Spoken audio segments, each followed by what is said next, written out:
Hi, it's Ileana, and today I am going to be discussing remote viewing personality identifier for a disclosure project letter. So this remote viewing is a little bit different from what I usually do. This remote viewing is looking at the personality of a person, what they're like, and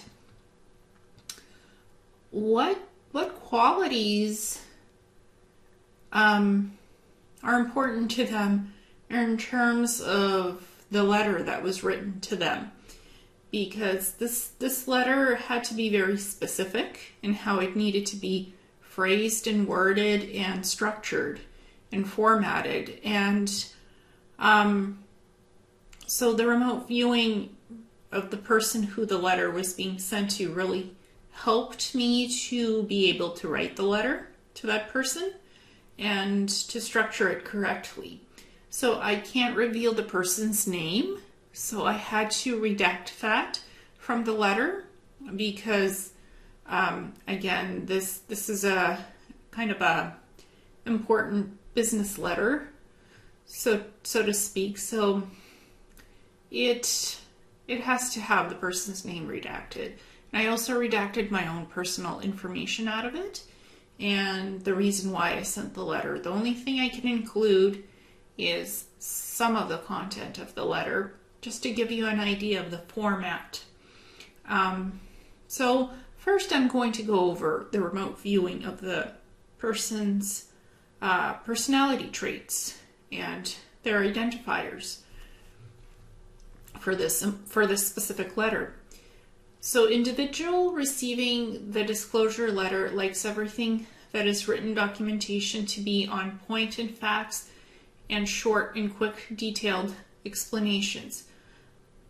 So the disclosure letter describing the SSPS experiences had to be summed up in a 4-page letter for all facts about their disclosure. So the letter had to be to the point. It had to have a specific structure of get to the point of the facts, include all the pertinent facts, and structure it in a simplistic, easy to understand manner and format. Provide the receiver of the letter with the facts. Keep it straight and to the point. This individual does not like rambling, and telling the truth is important.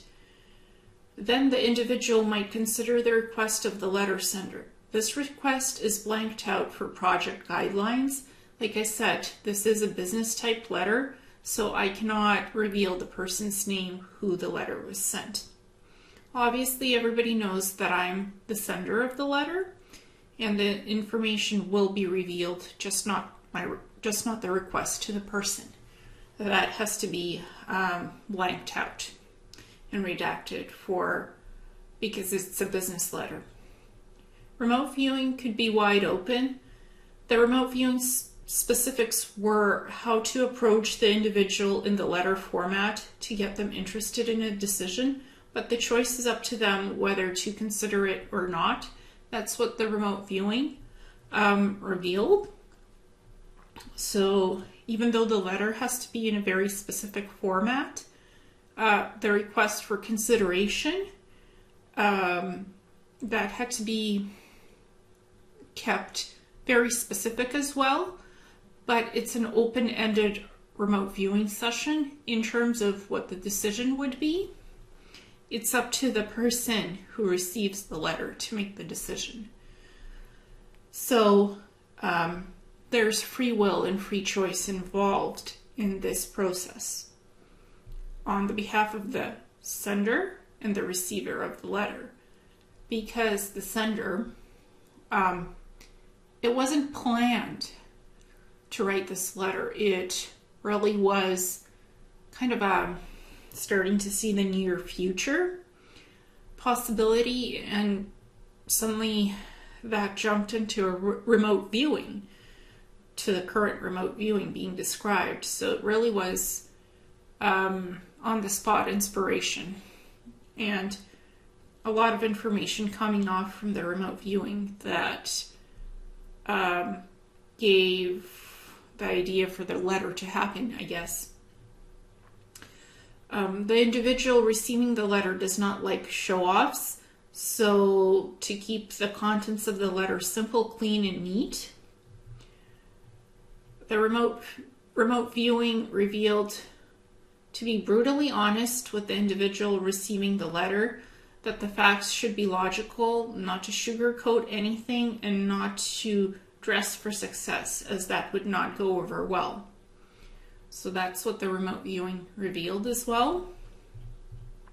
The individual receiving the letter is very logical and analytical. This individual does not like fluff pieces in writing or anything else, so just stick to the facts of life. Keep it to the facts of the letter and be honest. A prior remote viewing session had been done on the individual receiving the letter, and it also had shown the letter writer that the individual receiving the letter is logical and likes things to be kept to the fine details and succinct. No airy-fairy BS in this letter. The other point was that the individual receiving the letter fact checks whatever until they are given. So to be always honest, no extras, and no funny business in the letter. The individual receiving the letter does not like bragging, so the remote viewing said not to mention anything about the fact that the letter sender works with individuals doing healing or hypnosis work. Just to simply state the work credentials, and that is it. The remote viewing also showed to the sender of the letter that this document had to be written based on their own merit of experiences and to state the facts with no emotional baggage, to let the receiver of the letter see who the sender is and what they do. The sender of the letter wanted to mention Michael Ralph in the letter and how their testimony is similar to Michael Ralph's. Michael Ralph did a 20 and back in the secret space program, discovering a Mars base and time travel technologies, jumpway gate portals on that base. So just a bit of a background on Michael Ralph. And Michael Ralph had actually served in the military in the 1980s. So,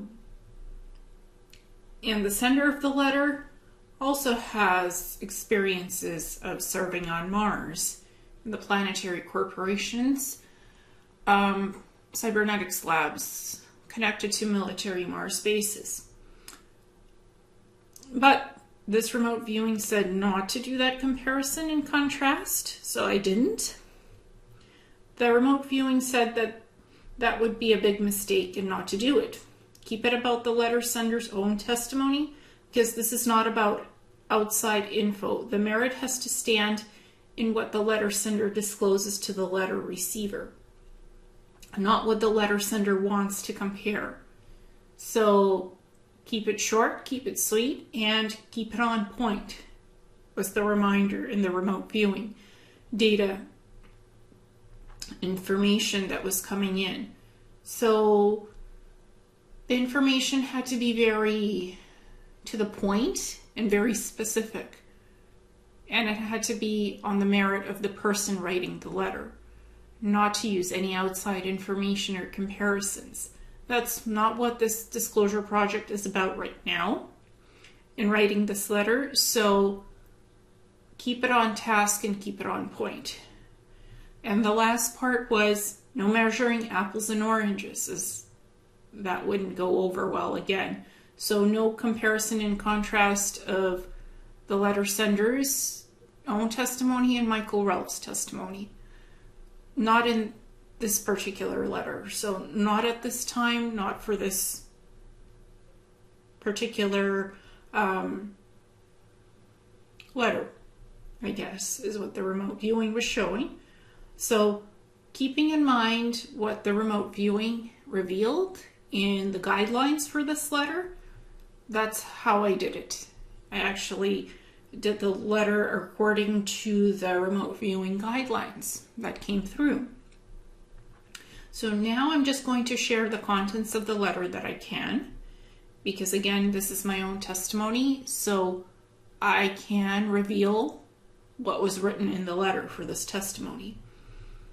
And again, remote viewing, the way that I did this particular remote viewing, it's not a blind target, because I know the name of the receiver who is getting this letter.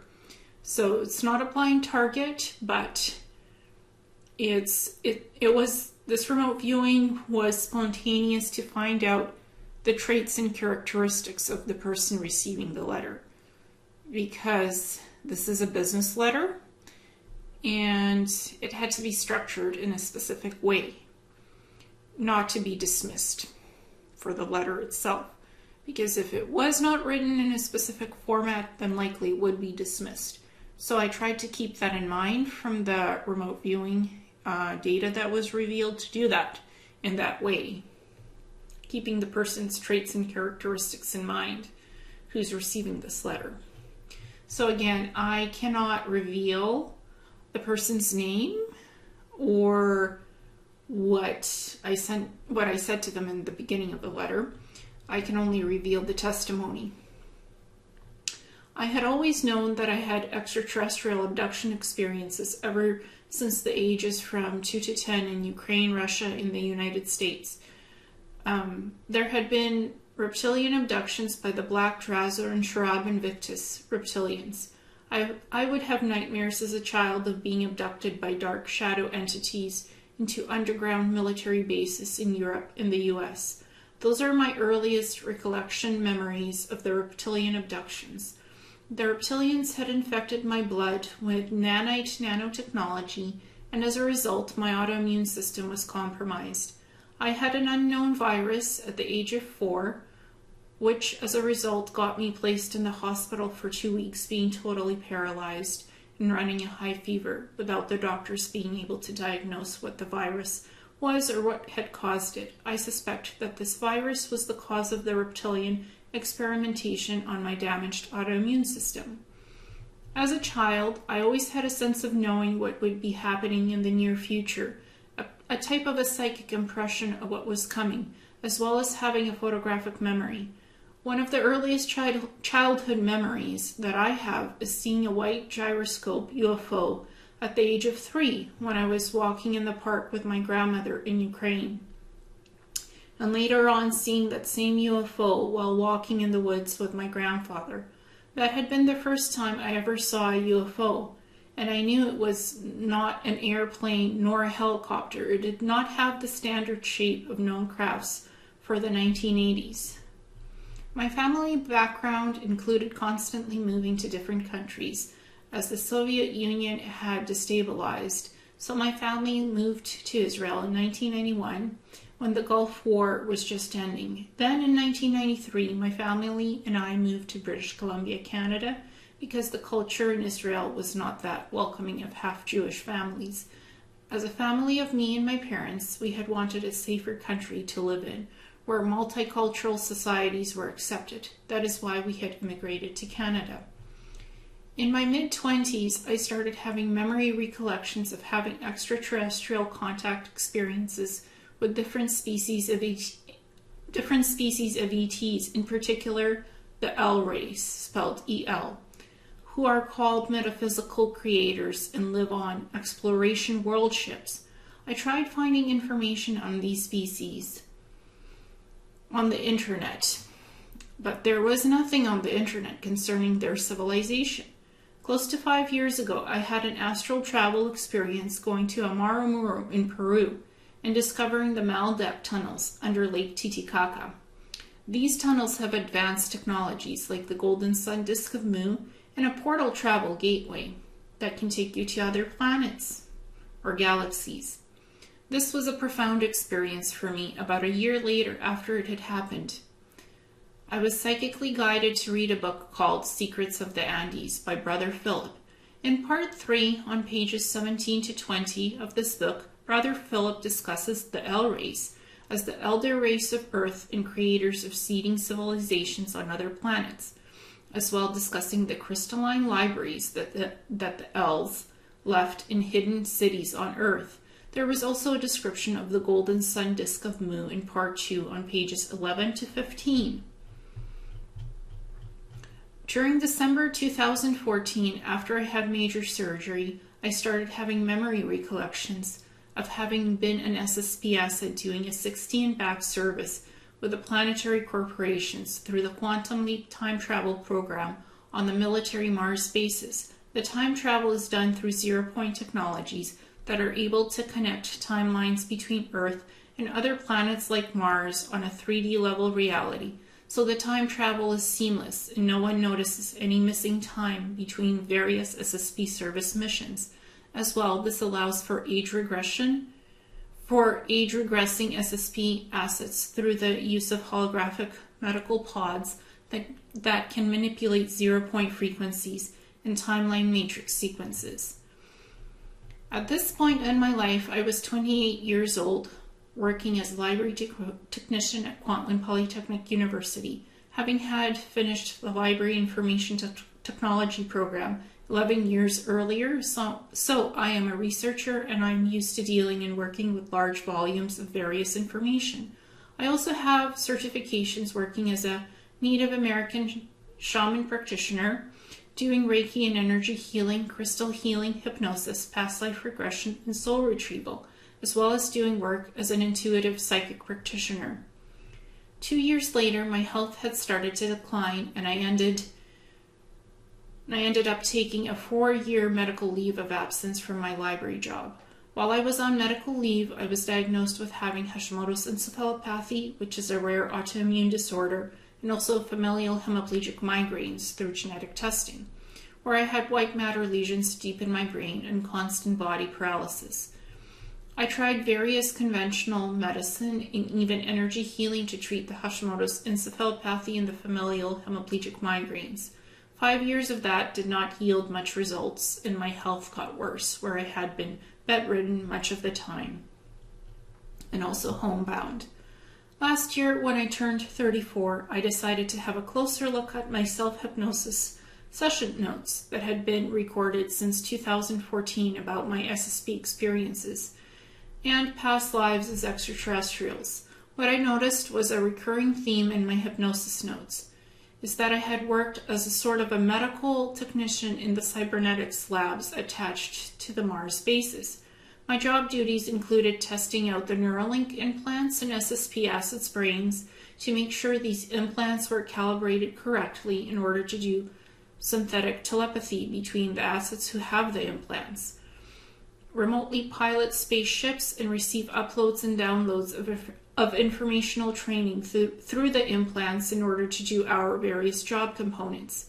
The other job duties that I was involved with was administering biological drug serums in order to be able to change the molecular structure of human SSP assets and add in ET DNA to temporarily change them into ET human hybrids.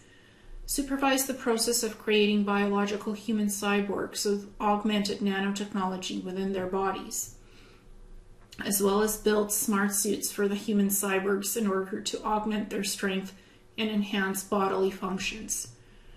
My other primary job duties including overseeing the operation of the holographic medical pods and the portable Meditech units.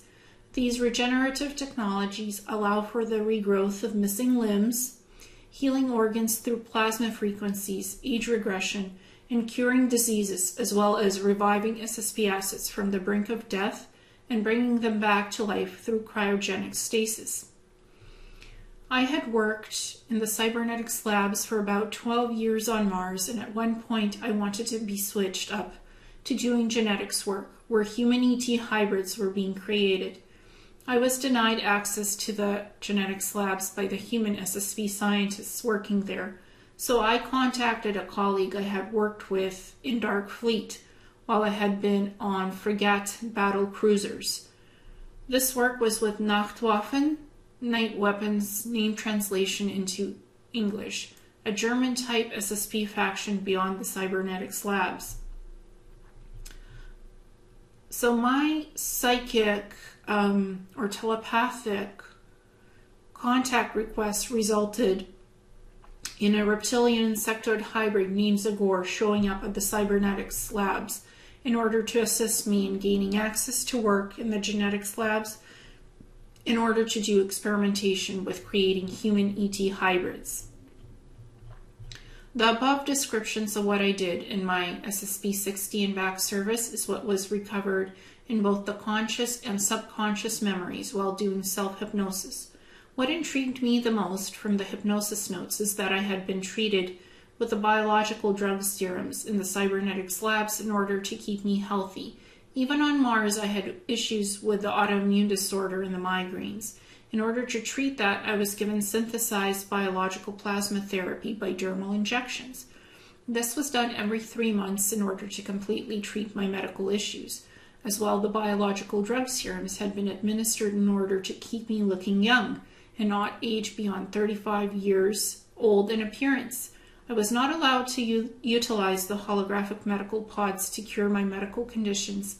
The biological drug serums kept me subservient and dependent on working for planetary corporations in order to stay alive on Mars during my SSP service there.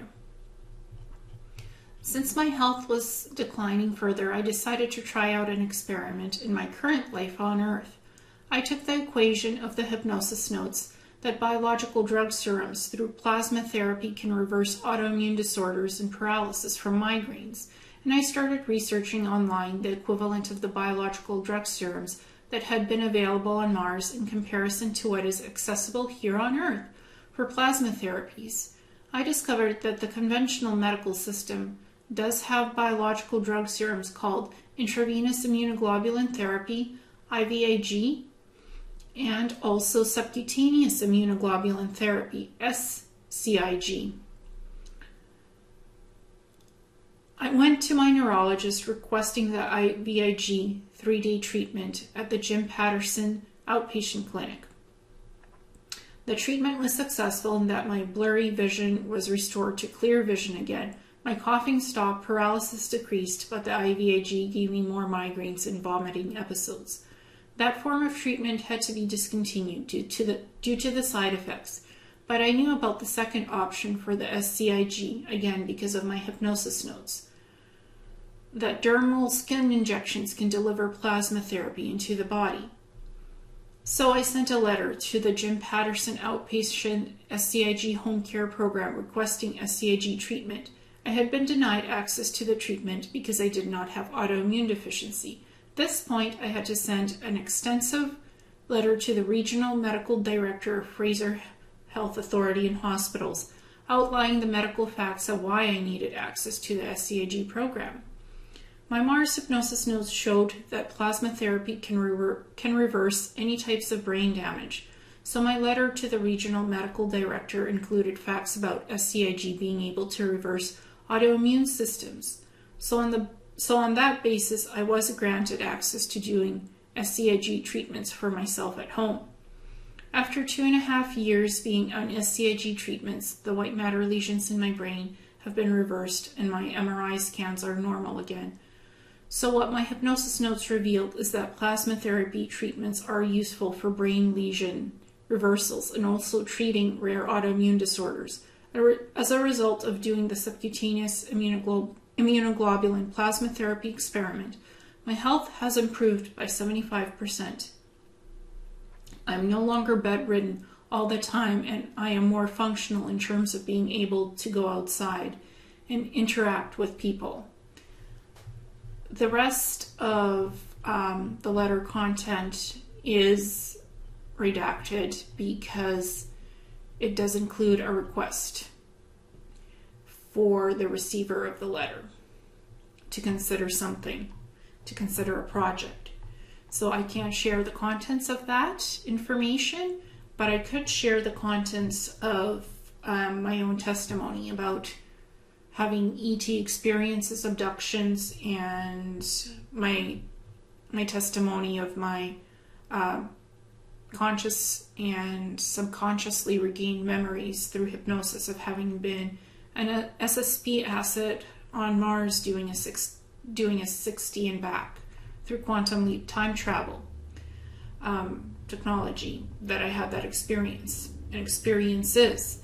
That information I could share, and also the guidelines of the remote viewing, the criteria that were used for formatting this letter and writing it. And again, remote viewing is very useful to find information about whatever topic you need.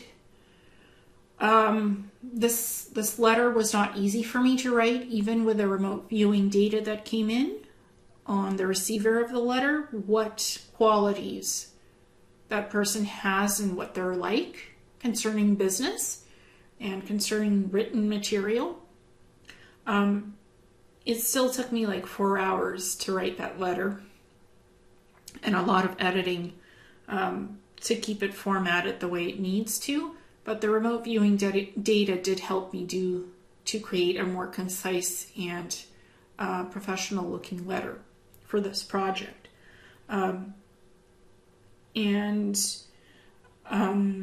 Again, this was not a blind target. I knew the person's name to whom I was writing the letter, but I didn't know anything else about them except their name. And the remote viewing data actually helped me to create the contents of the letter like I needed to. So I know that in formal remote viewing, you're always supposed to have a blind target. But sometimes it's not a blind target because it's for something very specific that you need information on. And I also call this technique remote sensing because it's not traditional remote viewing. It's kind of more something in between the two, because you still have the same criteria of needing data on a target. It's just not a blind target. You have a person's name, first and last name, but you're still finding information about them by your mind expanding outwards and looking at the target, and not having any biases, just the pure remote viewing data that comes in. So I utilize some of the aspects of traditional remote viewing as had been taught by the military, and some of the techniques of remote sensing, by not having such a rigid criteria for the target, that for having a blind target, because I needed something very specific for this letter and I had to know the person's name. So I already knew the name, just a lot of information came in about that person that was very specific to the letter writing process that I engaged in to send them the letter. And it was in a business style format, and it had a request for a consideration that I put forth in the letter. So even though it took 4 hours to write the letter, it would have taken a lot longer if I had not done the remote viewing. The remote viewing really did help me to make sure that this letter was done correctly, like it needed to, and that it wouldn't take me days to write it. I think 4 hours is enough time to put together the information that I needed to, and what I learned from the remote viewing to make sure that what I was sending in is exactly what needed to be sent in. So I'm satisfied with the results of the remote viewing and the letter itself and the contents in the letter. So I just wanted to share that today and discuss what the letter was in the process of this remote viewing that I did to write the letter. So thank you so much, and namaste.